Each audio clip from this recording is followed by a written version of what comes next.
Assalamualaikum warahmatullahi wabarakatuh. Selamat siang semuanya.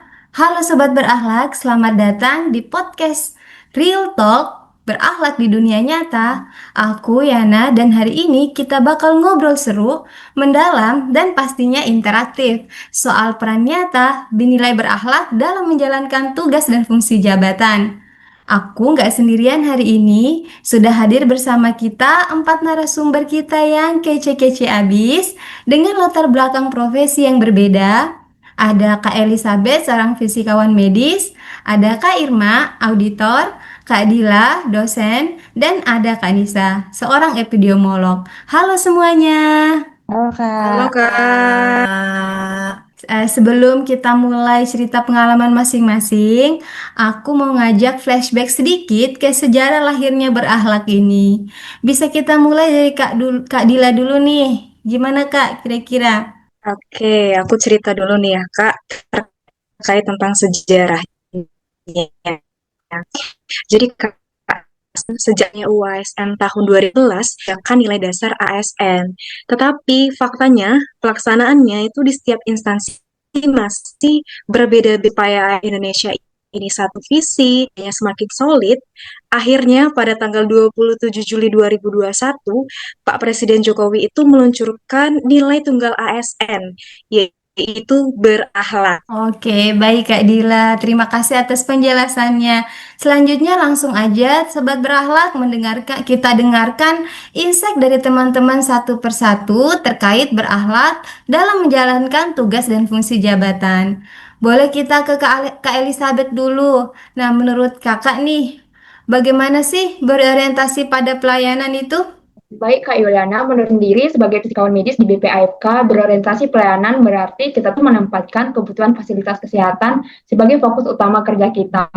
Artinya, setiap alat kesehatan yang kita uji di fasilitas kesehatan harus benar-benar bisa memberi manfaat demi untuk meningkatkan keselamatan pasien dan menjamin mutu pelayanan kesehatan. Oke, wah berarti selain kepuasan pasien, keselamatan dan mutu pelayanan adalah poin penting yang harus dilakukan ya, Kak. Oke, baik. Betul Kak. Iya, selanjutnya kita ke Kak Irma nih ya.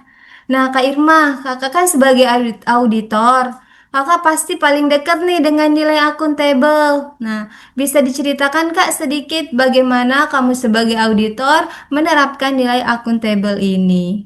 Monggo, Kak. eh, senang banget ya bisa sharing ke teman semuanya. Jadi, aku sebagai audit tuh yang paling penting itu terkait integritas sama akuitas. Ini berkaitan banget ya sama akuntabel. Nah, akuntabel itu juga bukan cuma soal tanggung jawab, tapi juga berani mengakui setiap langkah dan keputusan, terutama jika ada kesalahan. Oke, terima kasih ya Kak Irma atas penjelasannya yang begitu luar biasa. Oke, kita geser sedikit, kita ke Kak Dila dulu, Ibu dosen kita ya. Menurut Kakak nih, implementasi kompeten dalam dunia perdosenan ini gimana sih Kak? Oke, menurut aku ya, Kak, jadi kompeten itu berarti terus belajar, karena ilmu kesehatan ini sangat cepat berkembang pesat. Sebagai dosen, aku itu harus rajin mengikuti webinar, terus workshop. Gak lupa juga mengakses artikel terbaru. Selain itu juga berdiskusi dan sharing dengan kolega yang ada di kampus, bahkan di luar kampus. Oke, thank you Kak Dila. Jadi kita harus belajar terus ya Kak ya. Jangan males-malesan kalau mau jadi dosen gitu. Oke deh, Ya, thank you Kak Tri. Nah, kita ke Kak Irma lagi nih, ke Kak Irma lagi. Kak, terkait harmonis nih. Kira-kira kalau dari cara kerja di SPI ini ya, bagaimana sih agar terhindar dari konflik gitu ya, tetap solid, tetap harmonis gitu di antara teman-teman kerja Kakak. Gimana Kak kira-kira? Kalau dari pandangan orang ya, kalau auditor tuh kan independen ya. Tapi independen tuh bukan berarti kami kerja sendiri-sendiri. Malah kami banyak melakukan diskusi, apalagi atas temuan yang kami temukan. Maka untuk memperkuat pekerjaan tim itu, kami perlu mengedepankan nilai harmonis, di mana setiap kegiatan itu akan berdampak pada hasil diskusi yang efektif dan efisien. Lalu gimana cara kami menerapkan nilai harmonis ini? Tentunya dimulai dari seperti menjaga lingkungan kerja, lalu juga saling backup dengan rekan kerja. Mungkin itu poin dari Oke, thank you Kak Irma atas penjelasannya. Oke, kita balik lagi nih ke Kak Elisa. Kak Elisa, menurut Kakak nih loyal itu seperti apa sih sebagai seorang fisikawan medis? Kalau menurut aku pribadi, loyal itu bukan cuma tentang setia pada instansi atau atasan, tapi sebagai fisikawan medis, loyal itu artinya setia pada hasil pengukuran demi keselamatan pasien. Loyal di sini bukan berbicara tentang kenyamanan, tapi setia pada prinsip dan aturan. Oke, baik Kak. Thank you Kak. Oke, kita ke Kak Nisa nih, sang epidemiolog kita. Nah, profesi kakak ini kan sangat strategis ya, apalagi urusan kolaborasi dan adaptasi nih. Bisa dijelaskan Kak, seberapa besar dua nilai ini dibutuhkan dalam keseharian kakak sebagai epidemiolog? Monggo Kak. Oke Kak, jadi karena aku kebetulan juga kerja di pelabuhan sebagai epidemiolog, aku harus bisa bekerja sama dengan seluruh elemen yang ada di pelabuhan. Berbeda tuh pasti ya, tapi karena kita punya tujuan yang sama, salah satunya yaitu cegah tangkal masalah kesehatan, jadi kita harus mau dan mampu untuk bekerja sama tanpa membedakan jabatan.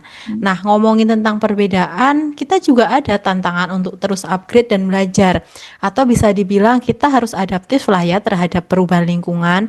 Paling sering sih saat kita nemuin kasus yang nggak terduga, misal permintaan pemeriksaan kapal secara mendadak ataupun kedatangan kapal di luar jam lembur, kita juga harus siap gitu. Oke, baik. Wah, keren sekali ya profesi kamu ini kelihatan sangat melelahkan, tapi seru ya Kak. Ada nakes yang kerja di pelabuhan. Keren, keren, keren.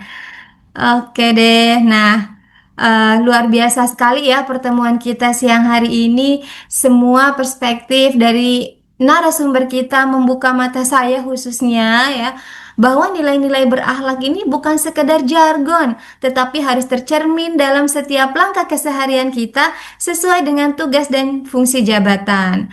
Aku benar-benar terinspirasi nih hari ini. Terima kasih ya kakak-kakak yang super baik mau sharing ilmu dan pengalamannya. Oke, sobat berakhlak, demikian podcast Sama-sama, kita Kak. untuk hari ini ya. Semoga podcast ini makin menginspirasi teman-teman dan menerapkan nilai-nilai berakhlak ini di keseharian kita. Jangan lupa, peran profesional itu landasannya karakter, ya. Oke, itu aja. Sampai jumpa di episode berikutnya. Salam berakhlak. Thank you.